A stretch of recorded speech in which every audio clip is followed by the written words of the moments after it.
1년 동안 저를 쭉 돌아보니까 별로 제 계획도 된 게 별로 없더라고요. 여러분들 어떻게 좀 1년 동안 계획하셨던 것들 잘 되셨어요? 어떠셨어요? 교회 나오는 거 성공했어요. 가장 큰 성공하셨어요.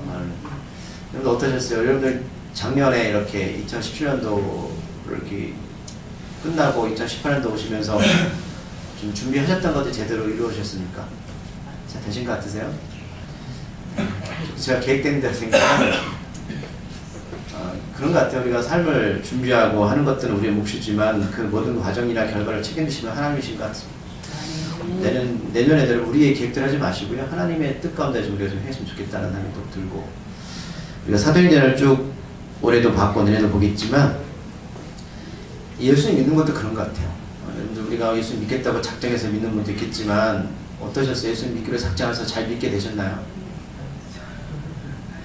어떤 분들은 저도 그런 부류에 속하는 한 사람이긴 하지만 예수님을 도저히 믿지 못할 것 같은 사람들이 예수를 믿게 되는 경우가 있거든요. 그 동기가. 근데 그 동기가 보면 개인한테 굉장히 아픔이에요. 왜 그럴까요? 왜 내가 자발적으로 또는 내가 스스로 하나님을 믿고 예수 그리스도를 영접하면 참 좋을 텐데 그렇지 못하는 경우가 대부분 보면 그 하나님은 그럴 수밖에 없는 그 어떤 성격들이 있어요. 여러분 저 같은 경우는 굉장히 자기중심적이고 성공지향적인 사람이었거든요. 그러니까 이런 사람을 예수 믿게 하려면 하나님 어떤 방법을 쓰겠어요? 좋게 해서 예수 믿지 못하거든요. 그러니까 도저히 제 힘으로 감당할 수 없는 외적인 힘을 끌어서 저를 밀어버리는 거죠. 밀어서 절벽 가운데 서게 했을 때 결국은 마지막에 서서 제가 평생 가운데 도저히 찾을 수 없다라고 이렇게 결심했던 그 존재성에 대해서 찾게 되더라고요. 그게 바로 예수님이셨어요. 뭐 우리가 여러 주변에 그런 분들 많거든요. 우리가 뭐 기억하실지 모르겠지만 박누가 선생님, 선생님 기억하십니까? 그 우리 위안 말기인데도 불구하고 필리핀이었나요? 거기서 계속 선교를 하시잖아요. 그리고 그 조카도 같이 엮여가지고 간호사인데도 불구하고 평생 뭐 어떤 소망이 예수밖에 없잖아요. 평생 자기 언제 끝날지 모르는 그 생명 가운데 예수님을 쫓아가는 것을 보면서 저는 도대체 그분들한테 예수님이 어떤 의미가 있을까라는 생각을 해본다는 거예요. 여러분들에게 예수님은 어떤 존재입니까? 뭐 스스로 생각해 보셨어요? 우리들에게 예수님은 어떤 존재이죠? 얼마만큼의 가치가 있으세요? 내 자녀를 사랑하는 만큼 가치가 있습니까? 아니면 여러분들이 지금까지 추구하고 바랬던 어떤 인생의 가장 큰 목표를 향해 달려왔는데 그 목표를 이룬 만큼의 가치가 있어요. 하나님은 자기 아들을 십자가에 죽일 만큼의 가치가 우리한테 있거든요. 믿으십니까? 자기 아들 십자가에서 죽일 만큼의 그 사랑의 가치가 우리 안에 있는 거예요. 우리가 이것을 그냥 문자적으로 몇 마디 단어의 어떤 그냥 언어로 말하는 것 별 의미가 없고요. 우리가 정말 그것을 받아들이고 믿고 있는가라는 거죠. 오늘 그 한 사람이 나옵니다. 인생의 가치에서 도저히 예수님을 믿지 못할 것 같던 한 사람이 물론 그의 의지는 아니었어요. 그가 작정하고 예수를 믿겠다라고 뭐 찾고 또 믿게 된 것은 아닙니다. 여러분들 잘 아시는 본문이기도 하고요. 우리가 좀 사도행전에서 보면 이 사람이 오늘 사도행전에 처음 등장하는 장면이 어딘지 아십니까? 사도행전 7장 58절에 보면 스데반 집사가 순교할 때 이 사람이 처음으로 등장하게 됩니다. 그런데 이 사람이 등장할 때 좋은 장면으로 등장하는 게 아니에요. 사도행전 7장 58절을 보면 성 밖으로 내치고 돌로 칠세 증인들이 옷을 벗어 사울이라는 청년의 발 앞에 둡니다. 이 사람이 이름은 원래 사울이었고 나중에 바울로 바뀌잖아요. 이 사람이 스데반 집사가 돌에 맞아 죽을 때 그 앞에서 많은 사람들이 옷을 벗어던지고 그렇게 즐겼던 사람이 이 사람이었습니다. 이 한 사람이었습니다. 그가 사도행전 7장 58절에 기록할 때는 도저히 그가 예수님을 따르거나 예수를 믿는 한 사람으로 거듭날 줄은 상상을 못했을 겁니다. 왜 스데반을 죽인 사람들이 옷을 벗었는지는 저는 알 수 없지만 스데반이 죽을 때 그 자리에 살아 있었던 것을 명확하게 누가가 사도행전에 밝히고 있고요. 제가 말씀드렸지만 이들이 어떻게 사용을 했다고요? 그냥 돌로 쳐 죽였습니까? 그렇지 않죠. 한 3.5m 되는 그 높이에서 스데반 집사를 밀어뜨립니다. 3.5m면 굉장히 높은 위치 아닙니까? 그럼 사람이 불가능적으로 이렇게 어떤 방어를 하겠잖아요. 그럼 그때 돌을 던져 죽이는 겁니다. 생각해보시면 끔찍하죠. 그 앞에서 사도 바울이 있었고요. 사도행전 8장 1절을 보면 그 사도 바울이 그 스데반 집사의 죽음을 바라면서 어떻게 평가하는지 아십니까? 스데반의 죽음을 보고 마땅히 여깁니다. 아무리 사람이 죄인이고 큰 죄를 저질러도요, 내 앞에서 돌에 맞아 죽을 때에 그 사람을 보면서 저 사람 마땅히 죽어갈 사람이야 라고 평가하는 게 쉬울까요? 왜 이렇게 사도 바울이 이런 마음을 왜 품었을까요? 이유는 간단합니다. 그게 옳다고 믿었기 때문입니다. 우리가 생각할 때는 끔찍해라고 생각할지 모르겠지만 사도 바울은 스데반 집사가 돌에 맞아 죽는 것이 마땅합니다. 당연히 마땅해요. 근데 그 마땅은 왜 마땅하냐면 하나님 보시기에 스데반 집사는요 죽어야 될 사람이라. 교회 안에 들어와서 잘못된 신앙관을 가지고 신앙생활하면 이런 일들이 많이 벌어질 수가 있을까요? 없을까요? 있습니다. 나름대로 열심히 있고 나름대로 하나님 앞에 뭐 최선을 다해 살아간다고 하지만 그것이 하나님의 뜻과는 관계없이 흘러갈 수가 있다는 것이죠. 그래서 정말로 신앙, 올바른 신앙관이라는 것이 굉장히 중요하고요. 정체성, 가치관이 중요한 겁니다. 이렇게 예수님을 믿는다는 이유로 하나님을 따르는 사울의 마음에 사람의 죽음을 보고도 전혀 어떤 작은 가책감도 없이 주는 것이 마땅해 라고 생각할 수 있다는 것, 이게 지금 저는 오늘날 지금 이 시대에 밖에서 우리 기독교를 바라보는 사람들의 시선이라고 생각합니다. 우리가 교회 안에서 사람들 볼 때는 너희들 잘못되었어, 너희들은 잘못된 길을 가고 있어 분명히 말을 하고 그렇게 우리한테 올바른 길로 갈 수 있는 소리를 내면도 불구하고 교회 안에 있는 사람들은 그 소리를 듣지 않고 우리가 가는 길이 맞아, 마땅해 라고 이렇게 생각하고 있다는 거예요. 그러니까 분별력이나 옳고 그름을 제대로 파악하지 못하고 살아가고 있다는 것이죠. 근데 단순하게 교회 공동체 안에서 사람들이 말하는 거 그냥 어떤 비판이나 그런 것들에 대해서는 뭐 흘려보낼 수 있겠지만 이것을 우리가 가지고 하나님 나라까지 가야 되거든요. 그럴 하나님 우리를 어떻게 심판하실까라는 부분이 우리가 좀 심각하게 생각할 필요가 있습니다. 그래서 사도 바울이 오늘 스데반 집사의 죽음을 바라보면서 마땅히 여긴다는 그 마음이 우리에게 있지 않는가라는 생각을 좀 해보셔야 될 것 같고요. 사도행전 9장 1절을 보면 오늘 사도 바울이 등장하게 되는데 이 사람을 어떻게 평가하고 있냐면 시작은 이렇게 평가하고 있습니다. 주의 제자들에 관하여 여전히 유업과 살기가 등등하다라고 성경이 기록하고 있습니다. 그러니까 전혀 스데반 집사를 죽이고 난 이후에 변한 게 하나도 없습니다. 여전히 어떻게 유업과 살기가 등등하다라는 거예요. 그러니까 지금 사도 바울의 마음은 스데반 집사 한 명 죽인 것으로는 만족하지 못하고 있다는 거예요. 본인이 이것을 행하면서도 악인지 몰라요. 그렇죠. 만약에 이 사람이 율법에 능통하고 하나님의 말씀을 잘하는 이 사도 바울이 예수 믿기 전에 자기가 사람을 죽이고 여전히 이런 생각을 품는다는 것은 뭐예요? 뭐가 뭔지를 모르고 살아가고 있다는 거예요. 하나님의 말씀을 몰라서 그런 것이 아니고요. 하나님의 말씀을 많이 알지만 중요한 것은 그 말씀과 하나님의 뜻을 제대로 분별하지 못하고 있습니다.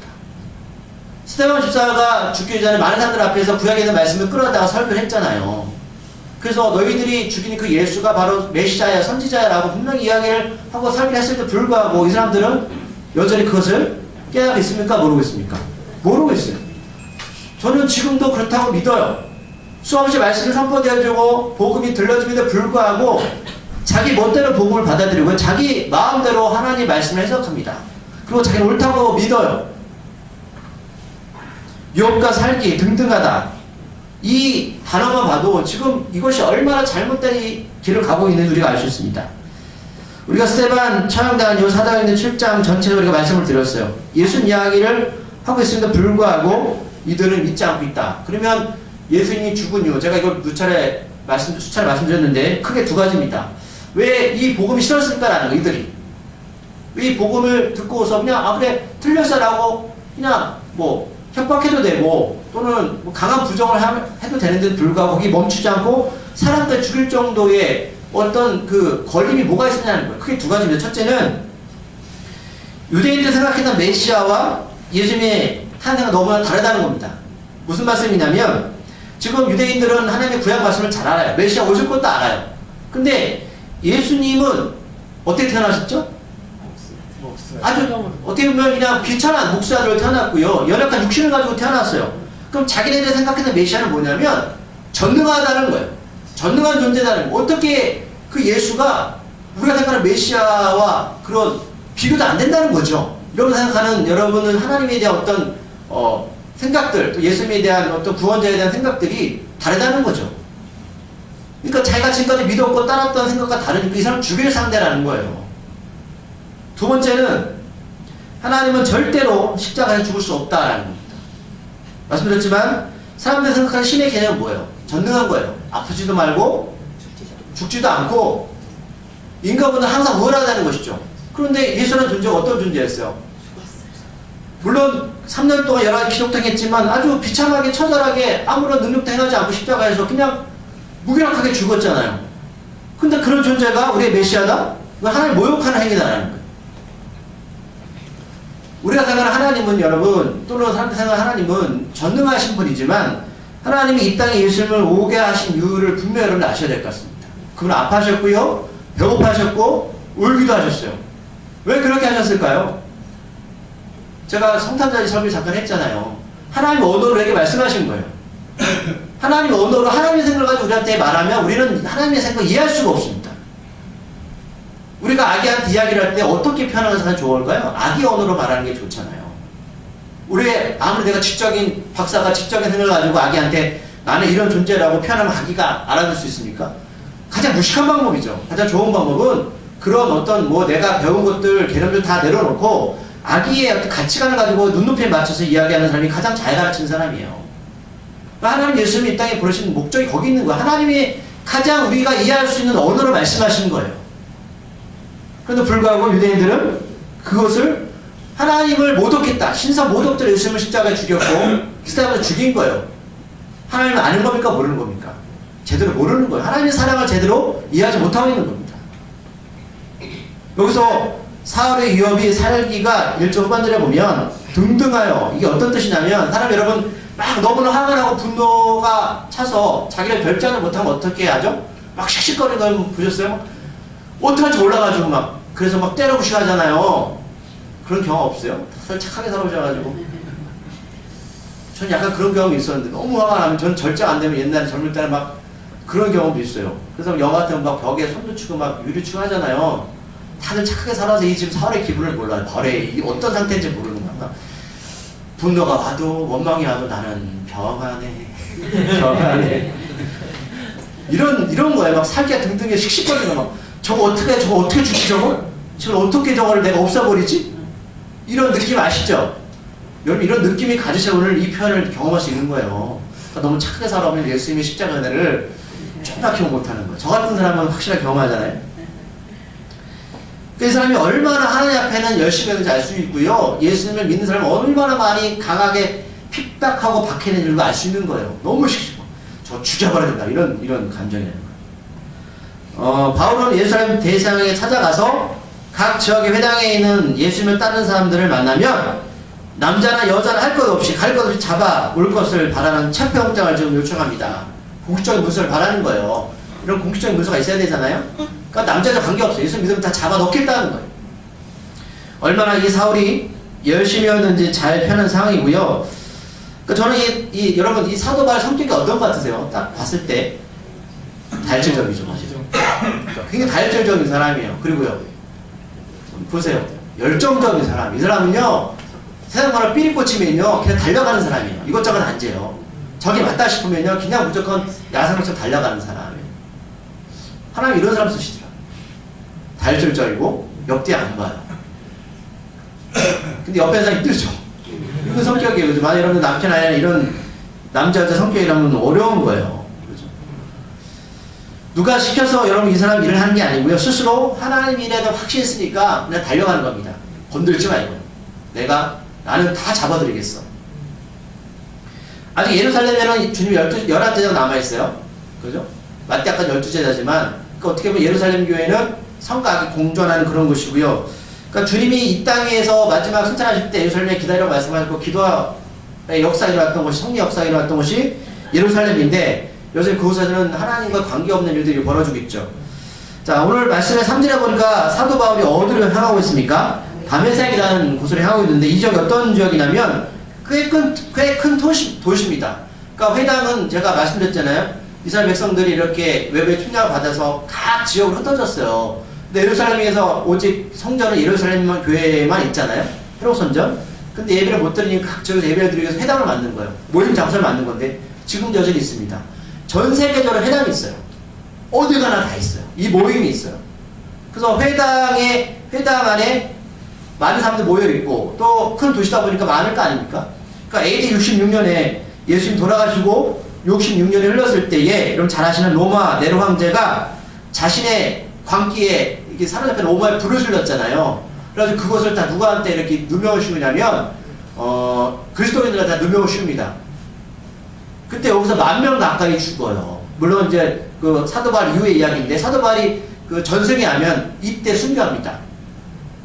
네로 황제가 광기에 모든 사람들을 불태우고 도시를 불태우고 그리스도인을 죽일 때 그때 그 사도 바울이 이때 순교를 당하거든요. 그때 10,000명 가까이 죽었던 그 동네 이름이 다메섹입니다. 그러니까 많은 그리스도인들이 이곳에 살았다는 것을 알 수가 있어요. 그러니까 많은 사람이 사니까 회당도 많았겠죠. 당연히 예수님을 따르는 사람도 많았을 것입니다. 그래서 오늘 첫 번째 타겟으로 사도 바울이 다메섹을 선택을 하게 된 겁니다. 근데 이 사람이 다메섹에 거의 가까이 갈치면 어떤 일이 벌어지죠? 성경 말씀 보니까 하늘로부터 빛이 사를 둘러서 비칩니다. 제가 여기서 두 가지를 보게 됐어요. 먼저 뭐냐면 빛은 하늘로부터 오는 겁니다. 근데 우리가 말하는 하늘은 이런 물리적인 개념은 아닙니다. 절대로. 하나님 나라에서 빛이 비치는 겁니다. 빛이 둘러옵니다.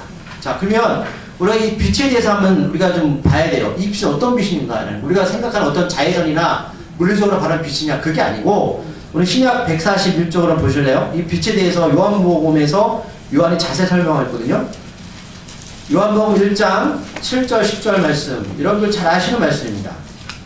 그래서 이 빛이 사도 바울한테 비춰졌을 때 어떤 의미인지를 좀 볼 필요가 있습니다. 요한복음 1장 7절부터 10절까지 말씀 찾으셨나요? 우리 좀 한 목소리 같이 읽을게요.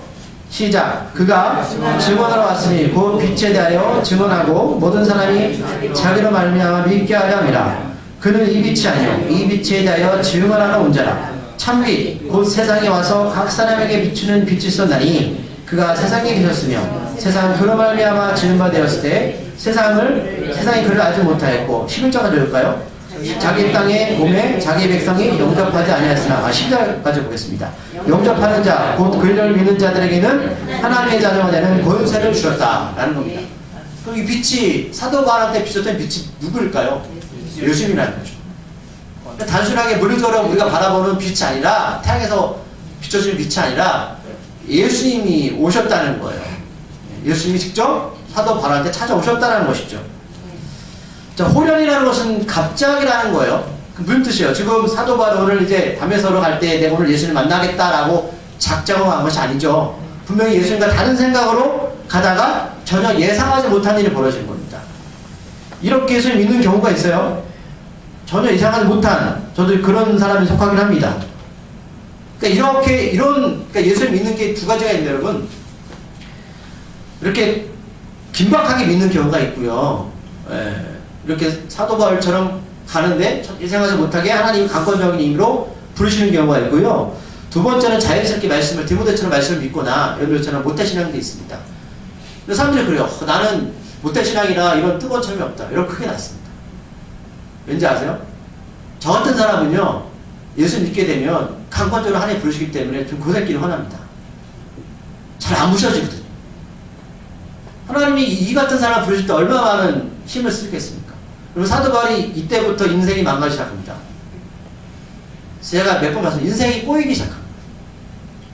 그러니까 하나님 이런 사람 쓸 때는 이렇게 강권적으로 부를 수밖에 없는 건데, 분명히 이 빛이 사도 바울한테 둘러 비춰졌는데 분명히 동행이 있었죠? 성령이 있었다고 기록하고 있어요. 그런데 이 하늘로부터 이 신비한 체험은 다른 사람은 하지 못합니다. 오직 사도 바울만 하게 되고요. 빛의 능력이 임하니까 4절에서 사도 바울이 어떤 행동을 보이게 되죠? 땅에 엎드려지죠. 엎드린다는 것을 원어에 보면 떨어지는 것입니다. 넘어지는 거예요. 아마 말을 타고 간 것일 수도 있고요. 아니면 그 자리에 주저앉을 수도 있어요. 그러니까 왜 이런 표현을 쓰고 있을까요? 여러분들 인생을 경험하면서 어떨 때 이런 경험을 하시나요? 내가 인생에 떨어져나 나락으로 가는 그런 기분 어떨 때 하시죠? 그러니까 절망이 올 때 어떨 때 절망이? 맞아요. 내가 특히 여러분들 어떤 목표와 목적을 향해서 내가 정말 힘을 쏟아 애를 썼어요.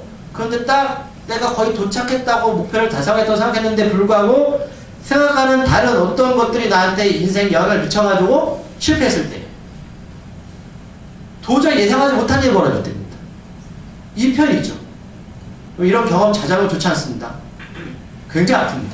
너무 쉽지가 않아요. 굉장히 아파요. 아까 목사님 말한 거 낙마가 떨어져서 괜찮아요. 왜요? 이따 끝나고 얘기해 줄게요. 네. 하여튼 이런 경험들을 하는 건 좋진 않아요. 근데 이만큼 사도 바울이 굉장히 큰 충격을 받은 거죠. 네. 주님은 이 사람을 부르고 뭐라고 말씀하셨죠? 사울아 사울아라고 2번 부르십니다. 그러니까 오늘 성경에 보면 중요한 얘기를 할 때 항상 주님께서 2번 부르시죠. 진실로 진실로 이렇게 부르시고 항상 반복해서 부르는 걸 볼 수 있습니다. 우리가 이것을 유명한 신학적인 용어로 콜링이라고 부르죠. 부르심입니다. 부르심이죠. 성경에 보면 많은 사람들이 부르심에 응답했습니다. 자기 의자로 관계없이 아브라함, 모세, 사무엘, 주님의 제자, 다윗 같은 사람들도 그렇고 오늘 사도 바울도 마찬가지고요. 부른다는 것은 여러분 나이즈는 관계없습니다. 누군가 나를 불러줄 때 내가 움직이는 것이지 내가 불러주라고 하는 게 여러분 콜링 아니에요. 여러분들이 어떤 인생을 살할지 모르겠지만 저는 하나님 분명히 콜링하셨습니다. 그러니까 분명히 여러분 동기가 있어야 됩니다. 하나님 여러분 부르신 목적이 무엇인가라는 거예요. 여러분 집에서 여러분들이 자녀를 키울 때 아이를 부를 때 아무 이유 없이 부르시나요? 아니죠. 우리가 사람 이름을 부를 때는 왜 부르십니까? 어떤 목적과 이유가 있잖아요. 그 하나님 우리를 콜링한 이유가 뭐냐는 거예요. 생각해 보셨어요? 여러분 부르신 목적이 뭡니까? 목사님 저는 주일날 열심히 예배드리라고 부르셨습니다. 물론 틀린 얘기는 아니지만 하나님 그것 때문에 부르신 거 아닙니다. 그거는 여러분 기본입니다. 하나님 여러분들에게 하나님의 일을 맡기기 위해서 사명을 주시기 위해 콜링하신 거예요. 근데 그 콜링을 찾고 계세요? 하고 계십니까? 라는 거죠. 그렇게 부르시면 뭐예요? 분명한 이유가 있다는 겁니다. 그 부르심의 이유가 오늘 사도행전 9장 이제 다음 주 말씀인데 16절에 나와 있어요. 다음 주 말씀 먼저 읽어볼까요? 사도행전 9장 16절에 하나님께서 오늘 예수님께서 사도 바울을 부르신 목적이 분명히 있습니다. 사도행전 9장 16절 말씀 읽어볼까요? 시작. 그가 내 이름을 위하여 얼마나 고난을 받아야 할 것을 내가 그에게 보이라 하시니. 아멘. 예수님이 지금 사도 바울을 부르신 목적이 뭐예요? 내가 복 주겠다. 부르신 목적이 뭡니까? 고난받으라고 부르신 겁니다. 어떤 고난이에요? 그 예수님에서 고난받는 게 뭐죠? 맞습니다. 물론 지금 상황은 달라요. 이때는 목숨을 걸고 복음을 전해야 되니까. 여러분들 부르신 목적은 예수를 이름 때문에 부르신 겁니다. 복음 때문에 부르신 겁니다. 다른 거 없습니다. 가장 큰 목적이 거기 있는 거예요. 성경의 모든 스토리가 그렇습니다. 구원의 목적이 있죠. 목적에 따르면 잡도 주신 거예요. 직업도 주신 거예요. 목적에 따라 여러분들 삶도 주신 겁니다. 그 복음 때문에 자녀 주신 거고요. 그 복음 때문에 지금 우리가 생명이 붙어 있는 겁니다. 저는 그렇게 믿습니다. 이 교회 존재 목적이 뭘까요? 복음입니다. 우리가 왜 섬겨야 됩니까? 복음입니다. 명확합니다. 그 일 때문에 여러 가지 일들이 벌어지는 거예요. 그가 내 이름을 위해서 얼마나 고난받아야 할 것을 내가 그에게 보이라. 나타나신다는 것이죠. 하나님 여러분 보여주셨을 거예요. 여러분들한테 인생 가운데 하나님 분명히 여러분들 복음에 대해서 부르신 목적에 대해서 보여주셨어요. 그런데 그것을 어떤 이들은 무시하고요. 어떤 사람 들어도 못 듣는 척합니다. 참담하죠. 예수 이름 때문에 고난받아야 된다. 여러분 만약에 이게 나중에 이제 다음 주에 얘가 말씀 나누겠지만 사도 바울이 이 이야기를 듣고 어떤 생각이 들었을까요? 과연 일을 해야 될까? 그런 고민이 없었을까요? 앞에도 말씀드렸지만 박누가 의사 선생님이 여러분 그냥 병원에서 페이닥터 해도 여러분 월 최소 1,000만 원인 거 아시죠? 최소 1,000만 원입니다. 병원에서. 놀고 먹어도 1,000만 원입니다. 근데 이분이 바보죠. 그분들이 어떤 명이나 남들의 칭찬 때문에 사는 거 아닙니다. 오직 예수 이름 때문에 자기 고난을 받는 겁니다. 사람들 그래요. 목사님 그분들이 우리의 삶을 몰라서 그래요. 맞아요. 하나님 여러분들 삶 잘 몰라서 그럴 수 있을 겁니다. 박노원 선생님 우리가 인생이 다르기 때문에 우리보다 평안하고 더 쉬운 길을 가기 때문에 그런 삶을 살 겁니다. 그렇죠? 아닐 거예요. 바울은 주님의 음성이 도대체 자신을 부르는 이가 누구냐고 5절에 질문합니다. 그렇죠. 이분은 사도 바울은 예수를 만난 적도 없고 듣기만 했습니다. 그리고 그것이 잘못됐다고 생각해서 있는 사람 잡으러 가는 도중이요. 어쩌면 우리랑 똑같아요. 예수님 누구십니까? 예수 여러분 삶 가운데 어떻게 영향을 미치고 계십니까? 주님은 자신을 사울이 박해하는 예수라고 대변하십니다. 근데 사도 바울이 직접 예수님을 박해한 적은 없잖아요. 그럼 이게 어떤 의미일까요? 예수님을 믿는 자들 박해하는 게 예수님을 박해하는 것이죠. 예수님 말씀하셨어요. 너희들 나한테 하는 선함이 어떤 일이냐? 불쌍한 이웃을 위해서 물 한 잔 주면 그게 나를 위한 일이라고 말씀하셨어요. 오늘 이 사도 바울의 질문에 하나님은 주님 뭐라고 대답하시냐면 오늘 뭐라고 말씀하셨죠? 주님께서 아까 읽었지만 내가 박해하는 예수 이거 원어에는 뭐라고 표현되어 있냐면 헬라 원어에서는 에이고 에임이라는 표현입니다. 에이고 에임이 죽을 때 에이고 에이고가 아니고요. 이게 구약에서 나오거든요. 어떨 때 나오냐면 모세가 시내산에서 하나님 만날 때 똑같은 장면이에요. 가시떨기 나무에 불이 붙었는데 타지 않아요. 그렇죠? 그때 모세가 너무 신기해서 가까이 가잖아요. 하나님이 신을 벗으라 말씀하시면서 자기 존재성에서 말씀하세요. 모세가 똑같이 말해요. 당신 누굽니까? 그때 에고엠이라고 말씀하십니다. 나는 스스로 있는 자다. 이게 똑같이 말씀하십니다. 하나님의 이 표현이 어떤 존재일까요? 나는 스스로 있는 자다. 오늘 신약에서 이 표현을 더 구체적으로 하나님이 여러 가지로 표현하셨는데 제가 몇 가지 말씀드릴게요. 예수님은 자신을 뭐라고 표현하셨냐면 내가 스스로 있는 자이다라는 더 구체적인 표현은 나는 생명의 떡이다. 그리고 나는 세상의 빛이다. 나는 양의 문이다. 나는 선한 목자다. 나는 부활이다. 생명이다. 나는 길이다. 진리다. 생명이다. 나는 참 포도나무다. 이렇게 말씀하셨어요. 그럼 이 모든 핵심이 뭐예요? 결국 나는 스스로 있는 자는 모든 핵심은 구원하고 문제가 있는 거죠. 거기 연관되어 있는 거예요. 내가 너희들을 만들었고 내가 너희들을 구원할 존재하다라는 거예요. 이게 그 뜻입니다. 그리고 예수님께서 바울에게 직접 나타나신 이유는 자신의 사람들이 핍박을 받고 있기 때문에 그들을 구원해야 된다는 것이죠. 주님은 자신을 믿고 따르는 하나님의 사람들의 고통이 자신의 고통이다라는 겁니다. 이 부분도 말씀드렸지만 모세를 부르신 목적도 거기 있었어요. 이스라엘 백성들 하나님께 부르셨거든요. 근데 그걸 구원하겠다라고 말씀하시고 부르시면서 엘고에임을 말씀하셨고 지금 똑같이 지금 표현하시는 겁니다. 그러니까 우리들이 지금 여러분이 겪고 있는 고난이 나만의 고통이 아니라는 거예요. 이 부분을 잘 읽으셔야 돼요. 예수님은 지금 나 때문에 핍박받고 있는 그 백성들은 그 아픔이 누구의 아픔이다? 나의 아픔이다라는 거예요. 그래서 내가 그 아픔들을 내가 위로하게 주기 위해서 사도 바울 널 부르고 있는 거야 라고 말씀하십니다. 여러분들 지금 하나님 나의 아픔 아실까라고 하나님께 그렇게 기도하실지 모르겠지만 분명 하나님 우리에게 말씀하고 계세요. 뭐라고요? 내가 너희 아픔을 알고 있다. 그래서 예수님을 이 땅에 보내신 목적도 거기 있는 겁니다. 주님은 사울에게 일어나서 뭐라고 말씀하고 있죠? 시내로 가라고 말씀하십니다. 앞으로 어떤 삶을 살아야 할지 알려줄 자가 있다고 6절에서 기록하고 있습니다. 그러니까 여러분 우리가 하나님을 만나도요 안내자가 필요하다는 것이죠. 여러분들이 예수님을 경험하고 성령 체험할 수도 있지만 여러분들을 말씀을 인도할 상대가 대상이 있어야 된다는 겁니다. 같이 가던 사람들은 주님이 사울의 소리만 듣고 도대체 바울이 누구하고 이야기하고 있느냐 그렇죠? 그러니까 보지도 못하고 말도 못하고 서 있기만 합니다.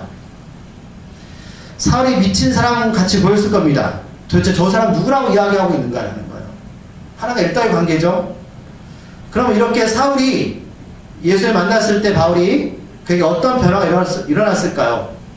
자, 8절에 보면 땅에서 일어났지만 아무것도 보지 못하고 사람들의 손에 이끌려 담의 손으로 끌려 들어갑니다. 자, 많은 변화가 일어날 수 있습니다. 하나님을 만났을 때에 성령을 체험했을 때 또는 하나님을 강권적으로 우리한테 임했을 때에 여러 가지 경험이나 상황이 일어날 수 있겠지만 왜 사도 바울은 하나님께 그에게 일어났을 때에 아무것도 보지 못하게 만들었을까요? 그렇잖아요. 말도 못하게 할 수 있잖아요. 또는 몸에 마비가 일어날 수도 있잖아요. 또 이런 일이 안 벌어질 수도 있어요. 나는 왜 그를 보지 못하게 만들었을까요? 오늘 성경의 제목이기도 합니다. 자 이제 결말을 제가 정리하면서 내려드릴 건데 이때 바울의 심정이 어떠했을까라는 거예요. 여러분, 바울이 눈이 안 보이고 그렇게 잘나던 사람이 이러면 눈에 안 보인 상태에서 담에서 들어갈 수 있습니까? 잘 볼 사람은 그 상황도 보셔야 돼요. 손에 이끌려 가야 됩니다. 자존심이 상합니다.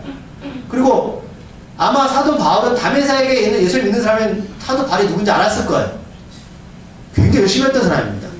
그러면 그 그리스도인들이 사도 바울에서 어떤 느낌이 들었을까? 그럼 둘째 치더라도 사울의 마음, 바울의 마음은 어떤 마음이었을까요? 비참한 거죠. 하나님 육신의 눈을 막아놨습니다. 영적인 눈.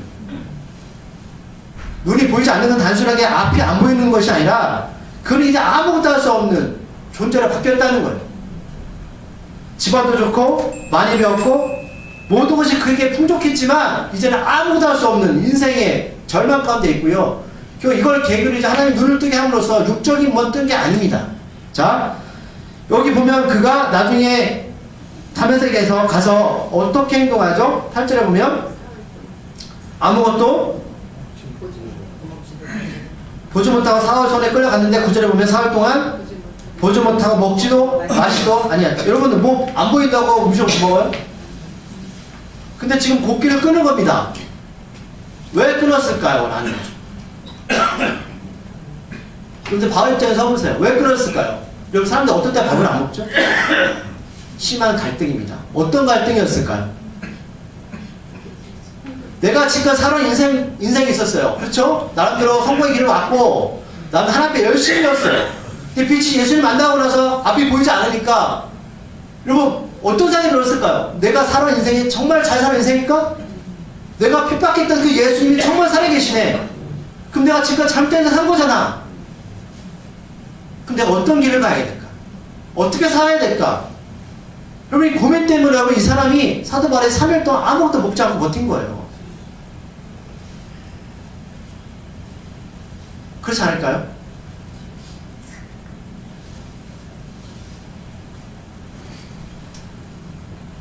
사흘은 성경에 보면 구약에서 요나가 물고기 뱃속에 있을 때 3일 동안 물고기 뱃속에 있었어요. 그렇죠? 3일 후에 풀려나죠? 깜깜한 뱃속에 있을 때 예수님이 며칠 만에 부활하시죠? 3일입니다. 3일의 숫자는 아마 하나님께서 그가 갈등하고 내면적으로 결정할 수 있는 길을 주신 거예요. 근데 예수님이 그에게 너 나 믿어 말씀하지 않았습니다. 그럼 어떤 시간을 주신 거예요? 스스로 선택할 수 있는 시간을 주는 거예요. 돌아보면서. 자, 이제 다음 주 말씀, 그 사람이 어떤 결정을 했는지 먼저 말씀 보면 제가 말씀을 이제 맺으려고 해요.